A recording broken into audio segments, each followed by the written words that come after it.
આજે હું એક વાત કરીશ, સારી વાત છે કે ભગવાન જે આપે છે ને સર્વશ્રેષ્ઠ આપે છે. તમે માગો છો એ ભગવાન નથી આપતા. ભગવાને જે ધાર્યું છે એ જ આપે છે અને જે આપે છે સર્વશ્રેષ્ઠ આપે છે. એના પરથી એક વાર્તા છે. એક છોકરો હતો, મોલમાં જોબ કરતો હતો. કંટાળી ગયો હતો જોબથી, જોબ છોડવી હતી, ટાઈમ બહુ વધારે હતો, સેલેરી બરાબર નથી, છોકરાને જોબ છોડવી હતી. એક દિવસ સવારેનું જલ્દી એલાર્મ મૂકીને એ સૂઈ ગયો હોય છે. ઉઠે છે, 6 વાગ્યાનો એલાર્મ હોય છે, 7:30 વાગી ગયા હોય છે. ગભરાઈ જાય છે કે એલાર્મ વાગ્યું ના, મને મોડું થઈ ગયું. ઉઠીને વહેલો તૈયાર થઈને રેડી થઈ જાય છે. ભગવાન બહુ માનતો હોય છે, બહુ જ ભગવાન જે કરે સારા માટે, ભગવાનનો બહુ ભક્ત હોય છે એ. વહેલો ઉઠીને તૈયાર થાય છે, નીચે ઉતરે છે, બાઇક ચાલુ કરવા જાય છે, બાઇક બંધ થઈ જાય છે, બાઇક બગડેલી હોય છે.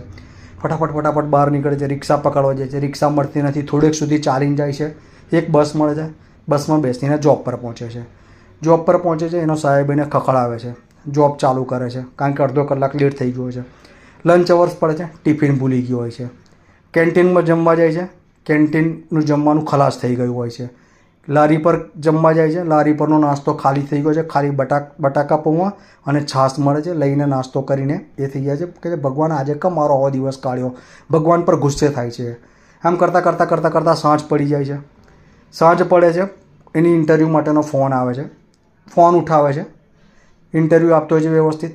ફોનની બેટરી ડાઉન થઈ જાય છે, બેટરી ઉતરી જાય છે. વધારે ગુસ્સો થાય છે ભગવાન પર કે યાર મારી જોડે જ ભગવાન તમે આવું કરો છો, આમ છે તેમ છે.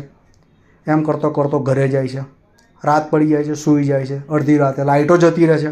ભગવાન કે તમે દિવસ બગાડ્યો, મારી રાત પણ બગાડી, એમ ભગવાનને કોસે છે અને સૂઈ જાય છે. ઊંઘમાં એને ભગવાનને સપનામાં આવે છે અને ભગવાન કહે છે મેં જે કર્યું ને તારા માટે સર્વશ્રેષ્ઠ કર્યું. કઈ રીતે? કે તું ઉઠ્યો મોડો પડ્યો, કારણ કે વહેલો ઉઠ્યો હોત તું બાઇક પર જતો, તારો એક્સિડન્ટ થતો.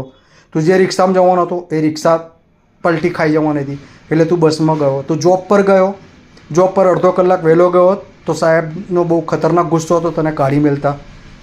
તું જમવા ગયો, કેન્ટીન જમવાનું ખરાબ હતું, એ તું ખાતો, તું બીમાર થતો, એટલે મેં તને લારી પર મોકલ્યો. લારી પરનો નાસ્તો ખરાબ હતો, એટલે તને ગરમ ડુંગળી પૌવા કે બટાકા પૌવા જે હતા એ છાશ કર્યું. તું જ્યાં ઇન્ટરવ્યૂ આપતો હતો એ ફ્રોડ કંપની હતી, ત્યાં તું જો પાસ થઈ ગયો તો તું આ નોકરી બી જતો ને પેલી નોકરીમાં તે બી હાથ ધોતો.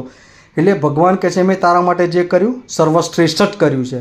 એટલે ઓલવેઝ ભગવાન જે કરે છે સર્વશ્રેષ્ઠ કરે છે. એટલે આટલું કહીને મારા વિડીયોને પૂર્ણ વિરામ કરું છું. મારા કહેવાનો ભાવાર્થ એ જ છે, ભગવાનને કોસશો ના, ભગવાન જે કરે છે સારા માટે જ કરે છે. એટલે મારા વિડીયોને લાઇક કરજો, શેર કરજો, સબસ્ક્રાઈબ કરજો પ્લીઝ યાર. મારા